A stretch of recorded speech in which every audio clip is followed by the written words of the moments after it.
Hello there, everybody. Welcome along to EFL Debate and another episode of my series across the next month, Summer Deep Dives, this time on Stoke City in the Championship. And I'm delighted to be joined by Ben Rowley from the YYY Files. How are you, Ben?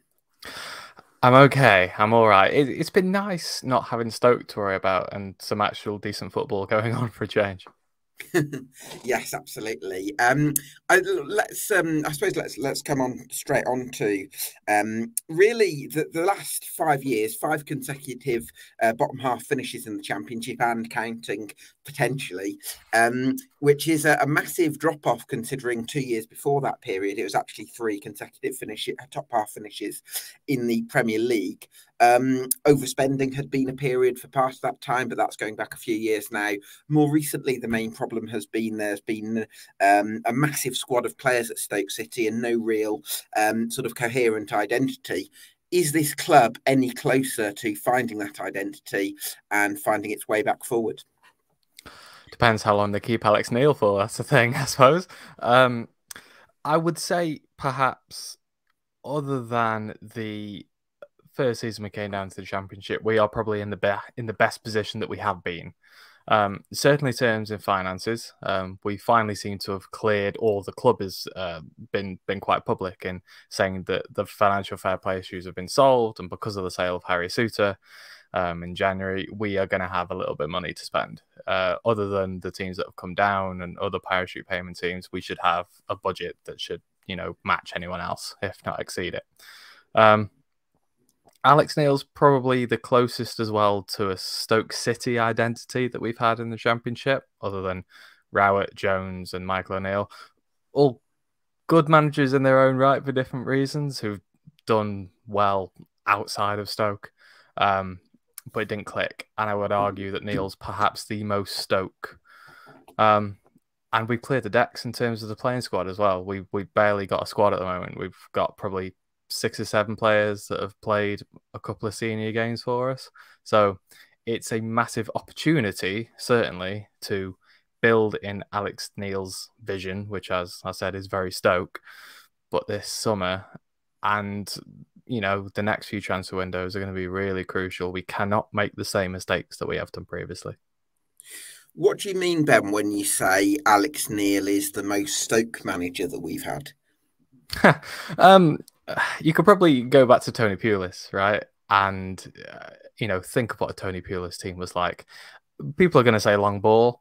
I think it's fair in a regard.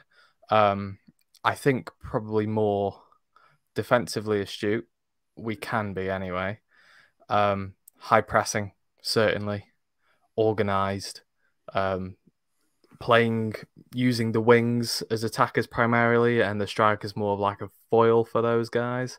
An industrious midfield, but can have quality in there as well. You certainly don't get the flair players in there for me. Maybe one or two. Tyrese Campbell's probably the token flair player that we used last season. Otherwise, we use players such as Will Smallbone, who, ran his legs into the ground.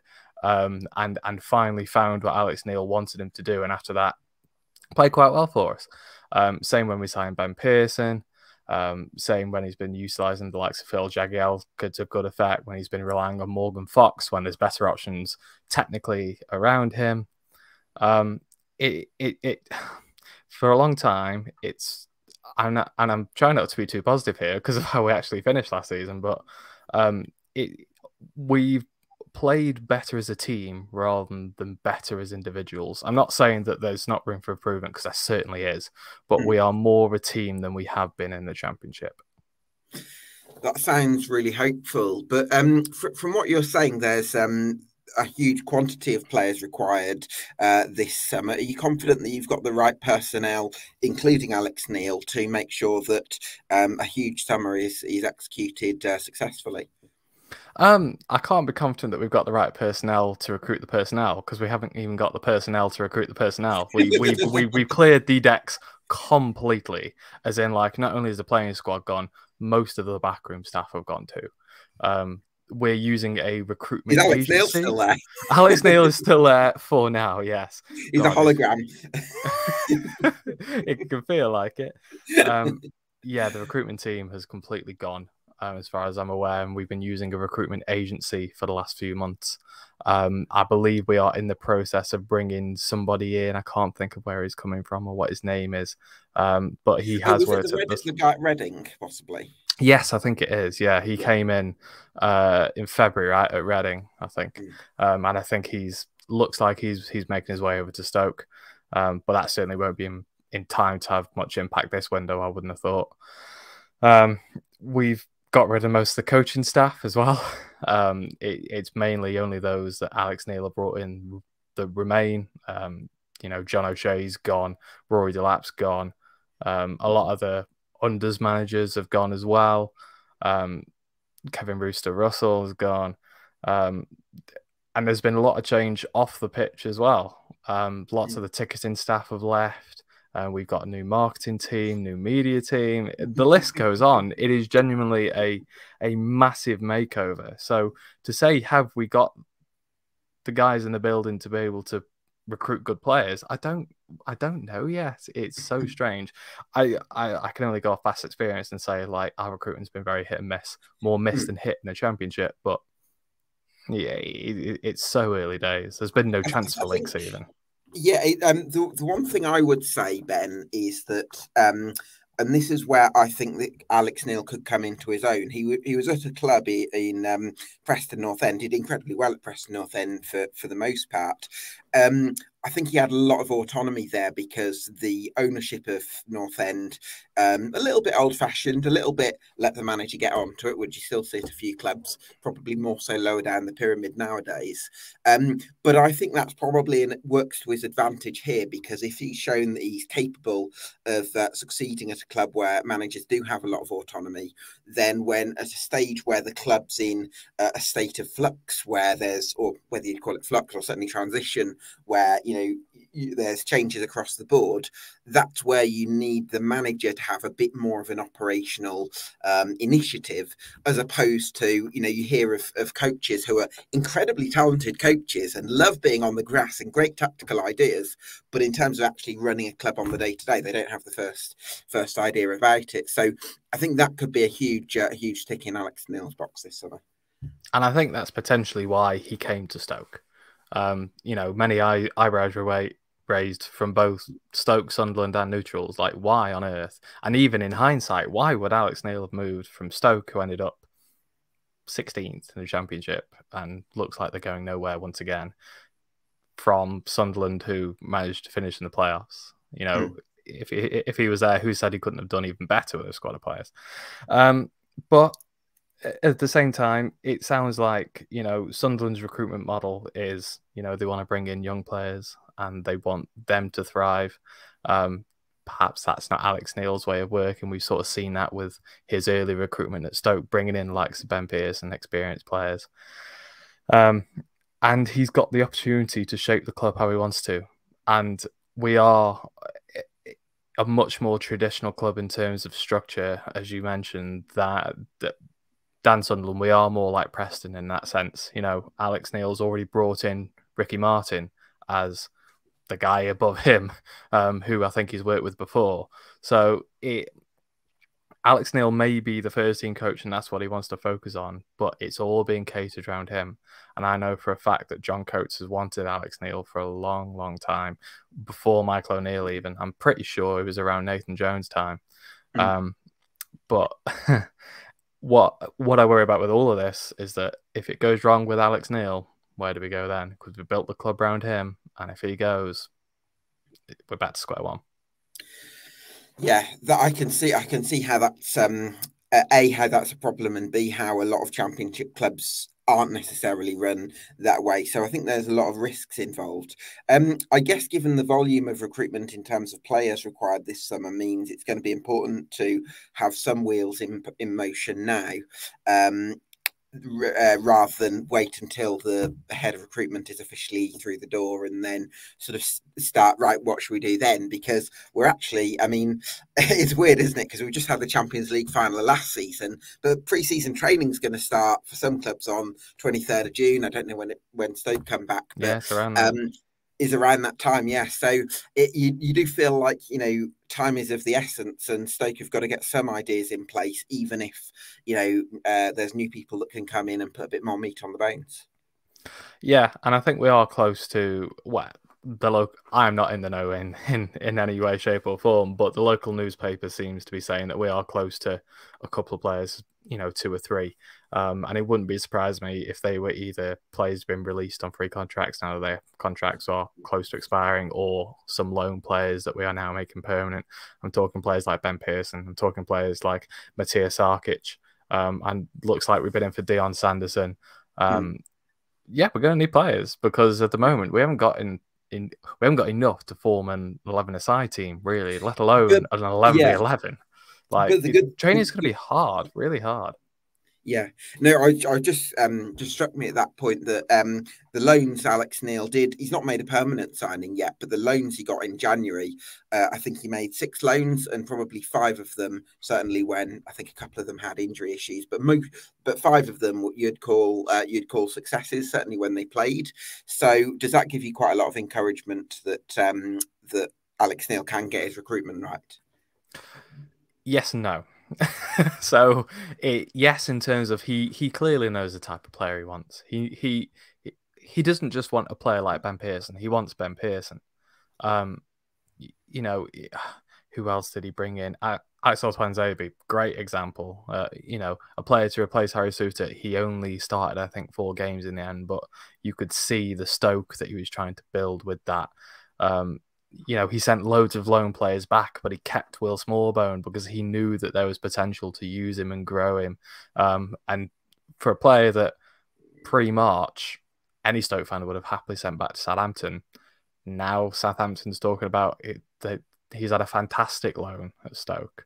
Played a lot of games, but I would argue played well for a month once Alex Neil got the best out of him.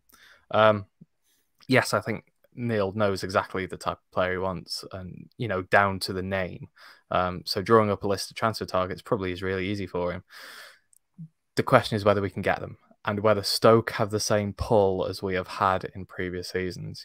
Stoke have pulled off shock signings in the past. We've pulled off big names, and we now seem to have a budget. Yes, exactly. But do we have the same sort of attraction for even a mid-level championship player? Like, we keep talking about wanting to get promoted.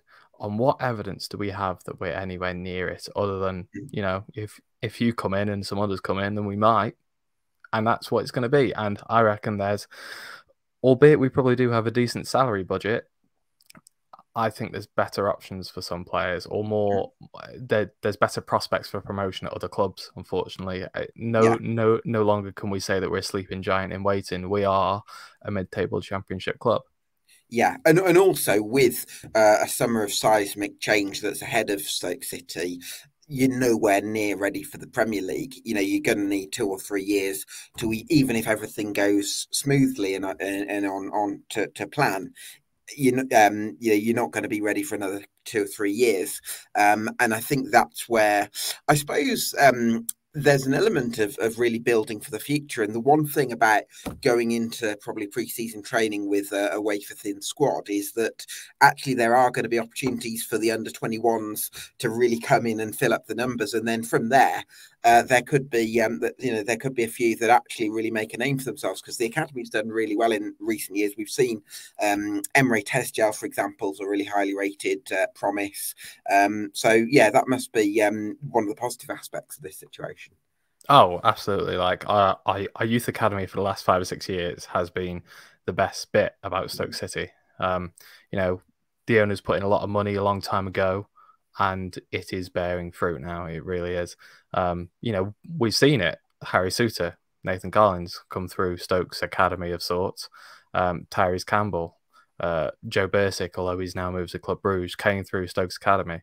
Tom Edwards looks like he might be given another chance at Stoke this season, but has done very well in the MLS on loan, and Barnsley last season before he got injured. And you're right, there are players on the periphery of this squad. Emre Tezgal, I believe, would have got a dozen games had he not been injured last season. Similar to Nathan Lowe, who was scouted by Newcastle, I think, last year before he signed a professional deal with us. Is on a periphery as well. You've got Lewis Macari, you've got Tom Sparrow. Is he There's related others in there. to Lou Macari, who is He the is, I manager? believe, is his grandson. Yes, yeah. Oh, wow. Yeah, Lou Macari. Isn't it funny when it's a bit like with DiMaggio Wright Phillips, where it's like it's not their son anymore. It's not the sort of it's not their sons anymore. It's their grandson. It must be ever so strange for some older fans looking back and seeing grandsons are now playing in the time where they watched their granddads. Yeah, absolutely. But yes, it means that some of those squad holes that we have may be able to be cheaply filled, and we're going to need that. So can we sign some experienced heads, some at good ages, some maybe at the other end of their careers, now we've let some go, and replace those younger players? Connor Taylor's another one who's made a few senior appearances for Stoke. He I know was Bristol Rovers. For Bristol Rovers, yeah. And I know they want him back, and I wouldn't be surprised if he went on loan for 6 months again. But really, you'd loan him out at this stage? I personally wouldn't. I really wouldn't. I think I think he's certainly got, particularly in his offensive game, the way that he's able to break the lines with players. I love that bit about him. My concern is slightly defensively, and in a system where we haven't got any defenders at all at the moment. We've had nervous goalkeepers for quite a while. Ben Wilmot is, I think, our most senior defender now, and he's 23, 24. I think Connor Taylor's certainly got the bravery. I know he went on loan to Bristol Rovers in the first place to try and improve his aerial ability. Whether he just needs, because he's had a year out the Stoke team, whether he just needs another 6 months just to improve that defensive game, Alex Neil only knows. I think it's a great option, but no, I think it's a slightly parlous position squad wise, and I would say that based on that, it's a difficult one to really loan anyone out. I'd be looking to try and keep players that have got that sort of potential and try and improve them, because you don't want to leave yourselves bare thin, because then how many other centre backs are you going to need to bring in? I think I'd want to integrate him into the first team squad, really. I think that's fair as well, and I certainly wouldn't be upset with that. Like I say, I think it's a great prospect, and we can see how quickly players can grow and adapt to this league. You said yourself, we don't expect to go up this season really as fans. The club may well do. That's the difference. Really? And where the motive every time has been, we are a playoff team. Whether it's realistic, I certainly don't think so. But the club believe themselves to be a playoff team. I don't know how they can say that with no players, but that'll be the ambition once again. I kid you not. And this is where I think, does Alex Neil believe that Connor Taylor fits in a playoff chasing team? Whether it's the right or wrong decision, I don't know. I certainly hope to see him stay, but.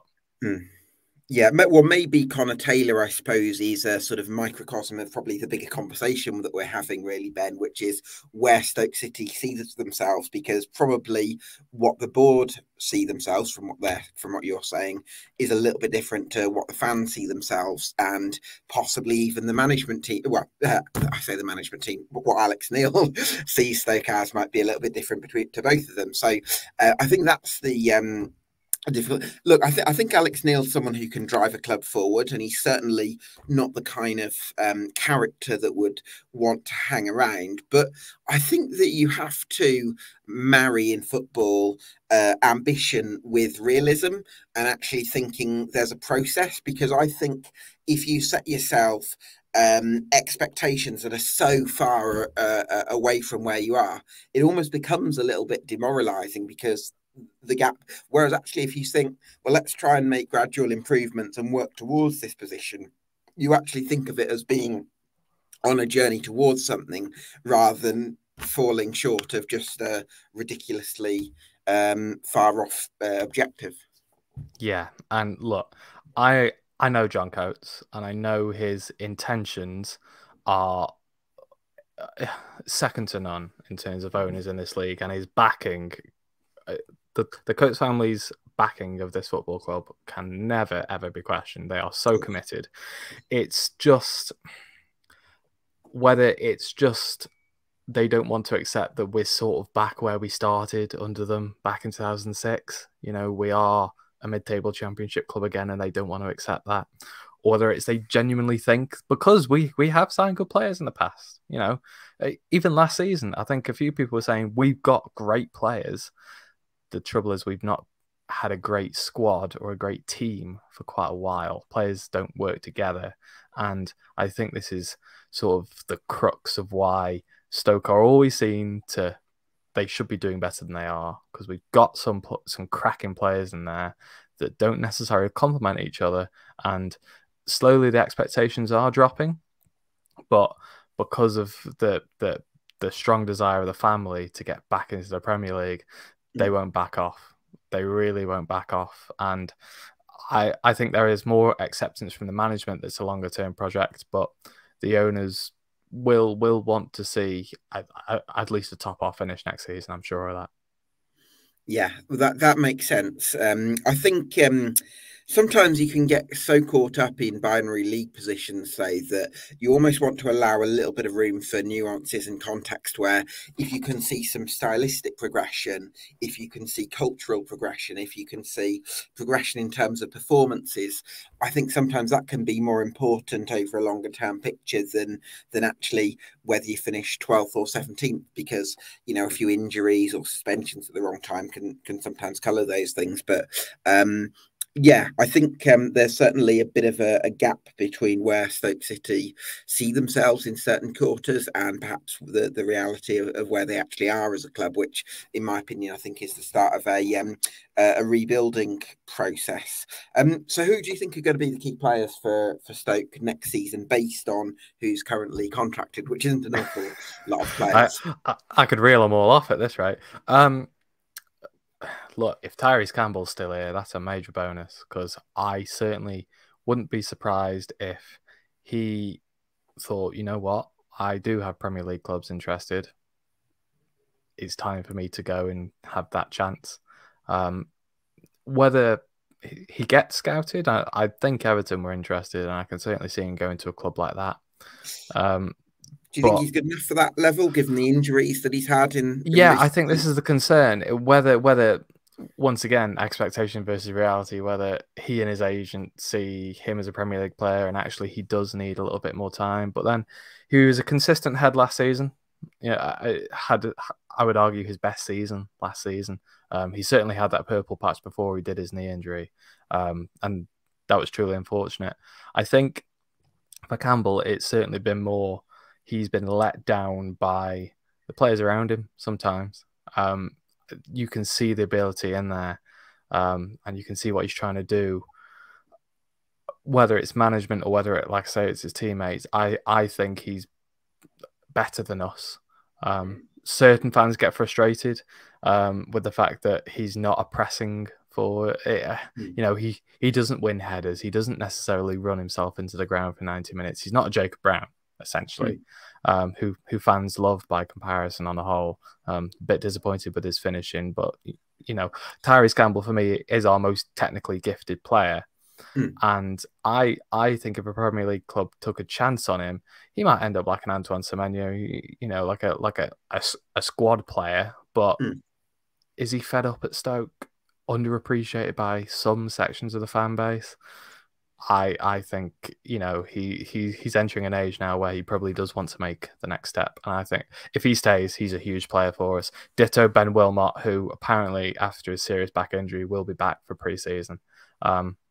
He's got to be at the absolute center of what we do defensively. He's an excellent player, and I said when we signed him, I think we'll sell him in the future for more than we sold Nathan Collins for about 12 million. So I think he's that good, and I think he will push on again this season. Do you think he's capable of stepping up into a leadership group? Because in this sort of time of transition for the club, a lot of young players probably coming into the squad from the end of 21s, you probably are going to need a few players to step up and be counted in that sense. I think he's going to have to. Like whether he's ready or not, I think he's going to have to. You're right. You know, he is. He's going to be one of our longest serving players, despite only being here for 2 years. Stoke have had that level of transition. Ditto Tyrese Campbell. Luckily, Josh Laurent seems to have stepped up to that role. Yeah, I like Josh Laurent. Yeah, me too. Yeah, Wilmot's going to have to, and I'm pretty sure he did a podcast with the guys at every step along the way, and he was saying then, when he was next to Phil Jagielka in defence, 40 years old, 800 games to his name, he didn't feel out of place leadership wise. He was happy to call out and give directions to other players as needed, whether they were older or younger. So it's that sort of mentality that makes me confident in him more than anything else, actually. Yeah, absolutely. And you mentioned earlier about the idea of getting Ben Pearson back, and I think the idea of him and Josh Laurent in a midfield duo for Stoke does get me quite excited, actually, because I remember Josh Laurent having a partnership with Andy Rinomhota at Reading. This was a couple of seasons back, and that was crucial to them. I think they just missed out on the playoffs that season. And if they're both sort of snapping at heels and things like that, I think that can make Stoke a really hard team to face, and goes back to our other point about Alex Neil building a team in his image. Yeah, absolutely. And Laurent has been, for me, possibly aside from Ben Wilmot, our best player. So certainly in the games that he played, he missed quite a lot of the first half of the season due to injury, but he came into that midfield and just good at everything, which we've not seen at Stoke from a midfielder for quite a while. A proper box-to-box midfielder. Yes, exactly. And we've missed that so badly. Plenty of fans thought we had that in Joe Allen, but I don't think we ever got the best out of Joe Allen at all. And Alex Neil has definitely got the best out of Josh Laurent. Him and Ben Pearson, absolutely. I think if you've got Ben Pearson as more of the 6 and Laurent as the 8, it'll be interesting to see where Neil goes next. Does he bring in a Nick Powell type player, a Will Smallbone type player? They're two slightly different players. Yeah, I don't think Nick Powell is the Alex Neil player, to be honest. No, I think I'd agree. I think you need an alignment through the identity and say, like what I really liked about Alex Neil's Preston North End side, they didn't actually quite make the playoffs under him, but they had some really good runs of form and were close a few times. And how they did it was they had this ability to just press teams into submission, and the intensity of the way they played was a big problem for lots of teams, and they had pace in certain areas as well. And yeah, really dangerous in transition. And I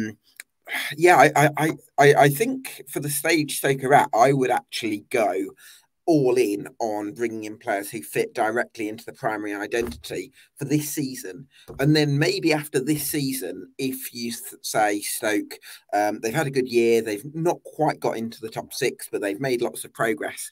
Can we find a plan B, or can we find different ways of adapting to the needs of different games? Then you might open up a conversation about bringing in an enigma that offers something a little bit different if you can bring them into the culture that you've already created. But I think for this stage of the club's trajectory, I would just have a complete alignment through all the recruitment and making sure everyone's sort of compatible with what you're trying to do. I'd agree. And actually, I'd say possibly 2 number 8s, because that's essentially what Will Smallbone was doing, albeit a little bit more advanced than Laurent, was pretty much box to box in his work rate. And that's why I think if the manager trusts him, that is, there's a way back for Lewis Baker into this team.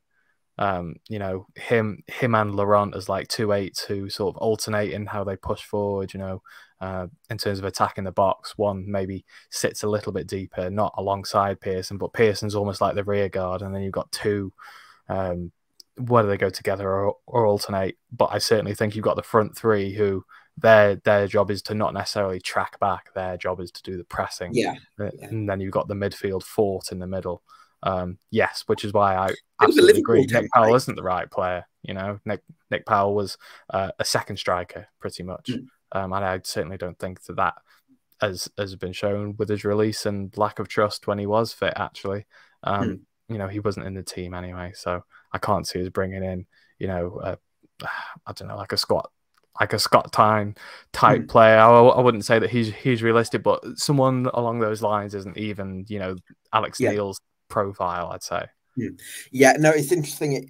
Just hearing you talk about that, the idea of having Pearson and two number eights almost remind and sort of having that way of playing reminds me of when Liverpool, they sold Philip Coutinho and they went with the pressing front three and the 4-3-3. I think they'd had Coutinho on the left or a front three, so they couldn't really play that pressing game. But then once they tweaked things a bit, that they went on to do some incredible things, and I wonder if sort of a slightly smaller scale comparison with Stoke, whether that's a similar process, because I think, how important Jacob Brown going to be next season, do you think?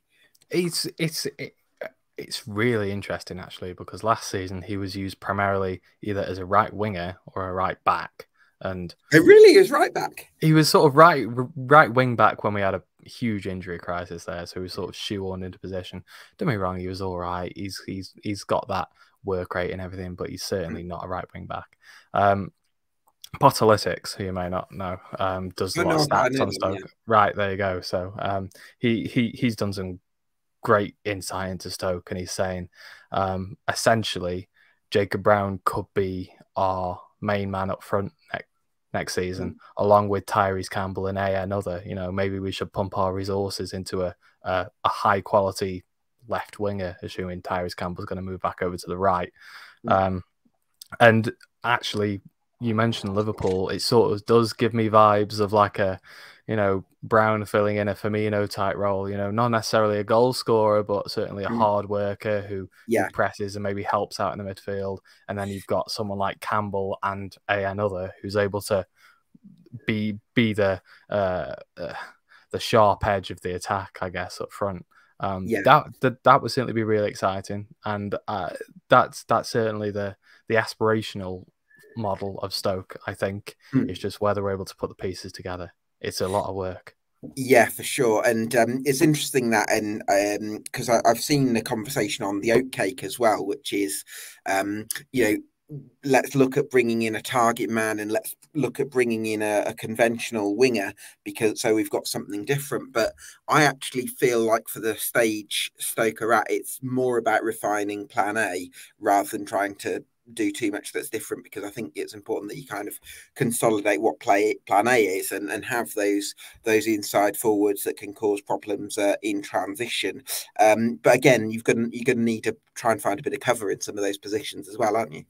Yeah, absolutely. And target man, it has been a controversial phrase among the Stoke fan base. Some people really want someone who's 6'5", can bring the ball down and lay it off to people, score headers in the box, etc., etc. Other people think that's an absolutely awful idea. We'll go back to a Tony Pulis route one and just rely on that as we have done in the past. I certainly think we need that option. Or Alex Neil certainly thinks we need that option. Not as a plan A. Maybe it is, a Jacob Brown or a new type of player. But someone who is physical with a good first touch. Lucas João would be an interesting type of player to be able to bring in. He's something that we don't have. If we're going to look at Lucas João specifically, he's going to command very high wages. Can you justify those kind of wages for someone that's not going to fit into your first 11? And exactly right. And this is the sort of dilemma Stoke have. They're going to have to find that profile of player, whilst knowing that, albeit our budget is big, we're going to have to divide that budget amongst 10 new players probably. So is someone like João where we do give a lot of money to and we sort of give less to the rest? I don't know. I don't know what Alex Neil's priority is, to be honest. But I certainly think we need a target man as a plan B, because home games, it's been frustrating not being able to see Stoke break down low blocks. It is impossible. It cannot be done, and we do need the ability to be able to put the ball in the box from anywhere on the pitch, and us having a chance of scoring. Because at the moment we're trying to walk it in against teams who are able to sit back. Wigan 1-0 loss. Who else was it towards the end of the season that we lost to?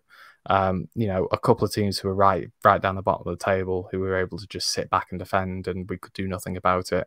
It's because we had no variation on the bench. So I certainly don't think it's a plan A move, but a target man-ish type player as an alternative attacking option, I don't think that's a bad idea. Yeah, I understand that side of it. I would say that if you bring in a target man, they've got to have enough mobility to fit into the plan A. I've not really one, in terms of my own beliefs, I'm not really one for bringing in players just for the plan B, because you're sort of wasting a wage for 3/4 of the time the game's in play, because you're only going to play them A when the games are going badly, and B for the second half of those games. So that's like 1/4 of the time you're going to be playing. So how much money do you really want to invest in that sort of player? I understand that there's a value in that, but I think they've got to be able to come in to any league game and be able to fit into what you're trying to do from the outset. So that would be where I am with it. What are the number? Are you thinking 10 is the number that you're expecting to come in? I think it's got to be, because I'm sure we've only got, like I say, certainly less than 10 players that have played regularly for us. And we are going to be able to promote a couple of youth players, and that's great. But it's certainly going to be around 10. I wouldn't be surprised if we see 3 or 4 before the start of pre-season, and then we're going to be working very hard to get in another half dozen. Just through numbers alone, but quality certainly. We've done well to get the high earners off the books. Like I say, people were surprised that Morgan Fox was let go. I think he was a decent player last season, but brought in on a free transfer from Sheffield Wednesday. I would not be surprised if he was on a fair bit of money. So letting him go may have been the motivation behind that. Again, redistributing that money wiser, better. The same for players like Phil Jagielka, I imagine, would have commanded quite a high wage. Aidan Flint would have done, coming in on a free transfer. Sam Clucas from Swansea has finally gone. Nick Powell, lots of players would have. So that's why I think the wage budget is probably a little bit more healthy than what we've had previously.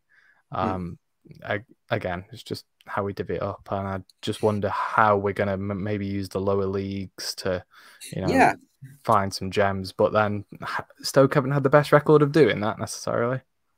Yeah, I think one thing I'm going to be curious about is whether the some of the players that you've released this summer frees up enough funds, not only to be able to have a bit more leeway in terms of the wage budget, but also maybe pay the occasional 7-figure fee in order to invest in real talent. Because, and this is the thing I find about Championship clubs, they sometimes don't hesitate to pay 20-30 grand a week on a 30-year-old that's played a few years in the Championship with no resale value. But then when it comes to paying a 7-figure transfer fee for a League One or League Two talent, clubs can be a lot more reluctant to do that, even if that makes actually more business sense in the long run. So, where do you see the club going in terms of transfer fees? I think they'll probably be able to spend money on 2 or 3 players. And I imagine that they will be. I forget what they've sort of categorized the buckets of players that they like, but they're on about the players like Ben Wilmot, Tyrese Campbell, good players, but ones that will go on to be even better for the future. They'll be the players that they spend the money on. I'm quite sure of that.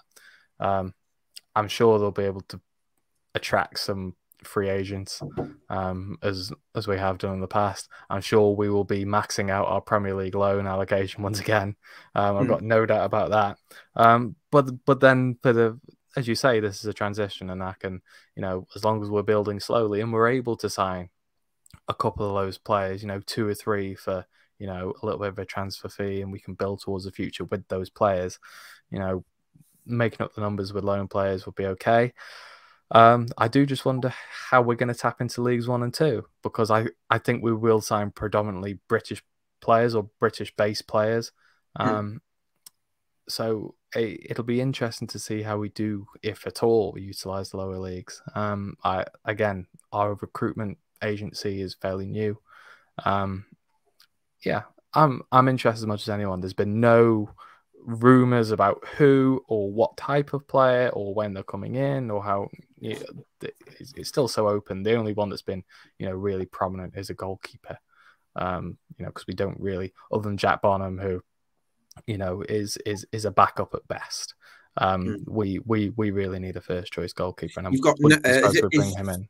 Is Nana and Cuckoo there? Yes, he is. Whether Alex Neil likes the look of him, I think he's been given a contract extension, but whether he's trusted to be able to step in, Frankie Fielding's been given another contract, so I imagine it's almost like you've got lots of goalkeepers.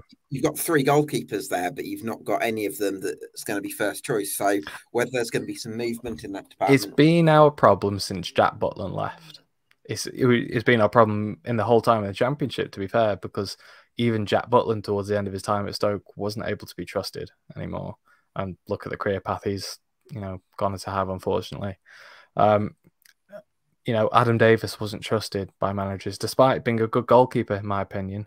Joe Bursick, a good prospect, made some mistakes, wasn't really trusted, was, dropped out for Jack Bonham on the odd occasion, who, again, when he made mistakes, was swatched and changed for Joe Bursick. Frankie Fielding's not kicked a football. We signed so many goalkeepers. Like, I think we had Annie Lonergan, we had Nicky Mayampa, who never ended up playing a game for us. Goalkeeper's been a really strange one, because Stoke are proud of themselves on having great goalkeepers over the years. Going back to Gordon Banks and Peter Shilton, all the way up to Thomas Sorensen, Asmir Begovic, and Jack Butland in his pomp. It's been really strange over the last 5 years to not being able to go, we have one of the best goalkeepers in the league. It's been really strange, and I think that'll be perhaps one we do spend some money on. Yeah, well, let's hope that's going to be the case. I wanted to. What's the mood in the fan base at the moment? Are you because we've sort of, I suppose we've spoken. I imagine you're one of the more realistic outcakes about things, and possibly see things as a bit more of a longer term situation. But what's the mood in the fan base? It's a little bit, here we go again. But because the ambition's there once again, it's another squad rebuild once again. It is different this time. We do have a different manager, we have a different recruitment team, and we have a bigger budget. But it really does feel like, we've been here for the last 2 or 3 seasons, having to rebuild a team after letting a load of free agents go from high wages. I don't think that there's any expectation from anybody, neutrals or Stoke fans, that we're going to go anywhere this season. I think it'll be top half at best, but I wouldn't be surprised if it's another bottom half finish. Just because you're right, it is a rebuilding job. It's got to the point where it's really polarized, and some people, have stood militantly behind Alex Neil and needs to give him time. Some people want him out already, but I think most people, to be honest, are quite apathetic. I think a lot of people are done, and I've been in that camp for a little bit, and how much I love Stoke, but it's got to the point where we are becoming the definition of insanity. We are trying the same things over and over and over again, expecting different results. We're not seeing them. So hopefully things change this summer, but it's hard to be optimistic when there's so many moving parts at the moment. It's very hard to feel anything, when there's so many moving parts. Do you think relegation's a danger? No. And I say that when I said that in 2018 when we went down as well. No, I don't, because I think that there are worse run clubs than us. There are owners that don't back their team as much, who will not be able to attract the quality of player that's required to stay up in this division. I know that the ability of the promoted teams is very good this year. However, we have seen it before when, expectations have been great of that sort of team, and they've, for whatever reason, not quite done it in the Championship. It's unlikely, but I certainly look at teams like Cardiff, Huddersfield, and go, you know what? There's got to be QPR, another one under Ainsworth. Rotherham. I think that there will be, rather than saying that Stoke are going to go places this season, there's going to be enough teams that aren't as good as us. And that's where we've been for a number of years, to be honest. We were in a bit of danger last season, until we had a fabulous March. And we were able to stay up quite comfortably in the end. But there will be teams worse than us because they just won't be able to sign as good of players as us. That doesn't necessarily mean, as I say, we'll be able to match our ambitions this season. But I think, and I'm jinxing it now, we will be too good to go down. Let's hope that's the case. What are the? I want to bring it back a little bit to expand on Emre Tezgel, because I think he's got incredibly high Football Manager ratings, and I think his talent is certainly known in youth circles, but I don't think he's yet reached the stage of mainstream consciousness, if you like, which you probably need a real breakout season in senior terms to be able to do that. What are the chances of Emre Tezgel having that major breakout season in senior football? For me, extremely high. He is probably, I would imagine, if I wouldn't be surprised, rather, if this season he had a similar season to what Tommy Conway had last season at Bristol City. Not necessarily, Iliman Ndiaye level of player, but certainly enough to get noticed. Enough to go, look, I'm a good player and I belong at this level, and the club trust him. He's a local lad. He's been with the club. I'm sure it's been since the age of 9, maybe a little bit later than that. But he's been at the club for a long time, knows what Stoke's about. Is a Stoke fan, and we've not had that for a long time. But there's a reason why Leeds wanted him last season. He's a bloody good player, and you can see that intelligence for a young lad. You can see his size for a young lad. But for me, him and Nathan Lowe have got to be talked about in the same breath. And I could argue that despite Tezgel having a better record at youth level, people have been saying Nathan Lowe in his brief appearances for Stoke looks more ready for senior football. Why do you think that is? I think it's possibly just because of maybe a little bit more game awareness. Maybe, I don't know whether there's just less pressure on him, but he certainly linked up quite well last season with the other strikers.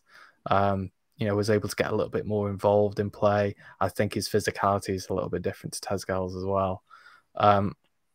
I wouldn't be surprised. More technical then, do you think? Yes, certainly. You've only got to watch a few videos of him scoring against Manchester City, and he blew them away, along with a number of other teams down a youth level. But both of them, Stoke have high hopes for them. Like I say, there's other youth players in there as well. But Lowe and Tezgel, I wouldn't be surprised if one was loaned out to a good League One club, and then one stayed at Stoke and really pushed the likes of Jacob Brown and whoever else comes in. Whether there's room for both of them for their development, I don't know. But they are only 17, I think, so there's so much time for them to blossom, and they will absolutely have good careers in football, no doubt about that.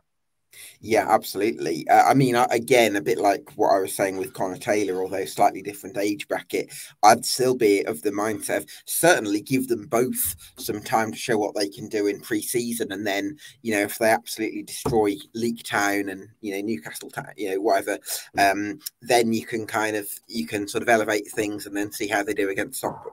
Well, it's really interesting this year because Stoke have made the decision to bring, I think it's the whole youth squad with them on their pre-season training camp. Oh, that's a great cut. That's no-brainer, really. Maybe it's slightly because there are certain a lot of players have been released from the youth squad, and there aren't that many left. So you may as well. We always take 4 or 5. Yeah, put them so together. I think they're just picking them all up and going, "You're all coming with us, and you've all got a chance to impress in pre-season." Yeah.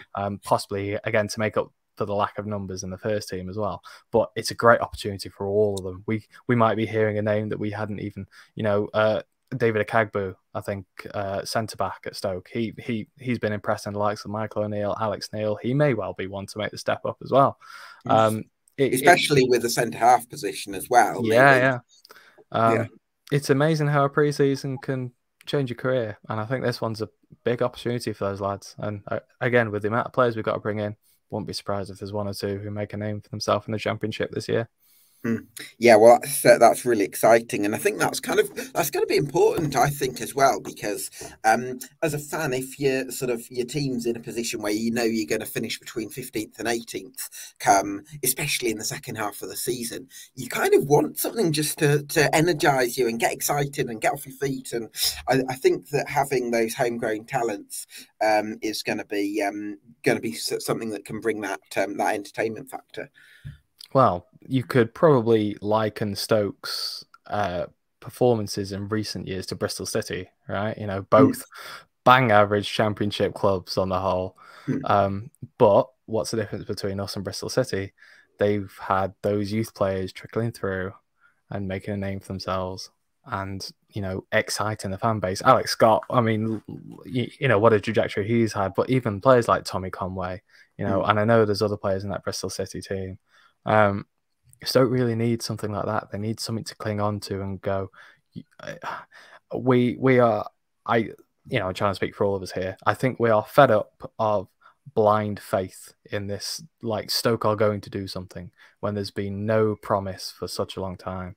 Wouldn't it be good to have 2 or 3 players who, okay, they're not quite there, but next year they probably will be.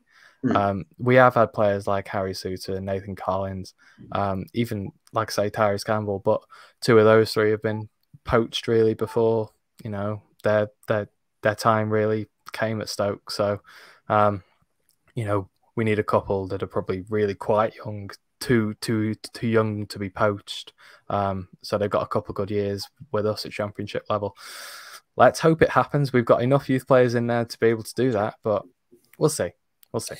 We'll see. I think I want to sort of bring it back round to the final, the ultimate point, which I think we kind of touched on at the beginning of the show, which is expectation versus reality. And for me, there's a really important distinction that I think has got to be made at Stoke City, which is the difference between settling for something and settling on something. So Stoke City, saying Stoke City, it's going to be difficult for Stoke City to launch a really strong promotion challenge this season, I think is a realistic thing to say.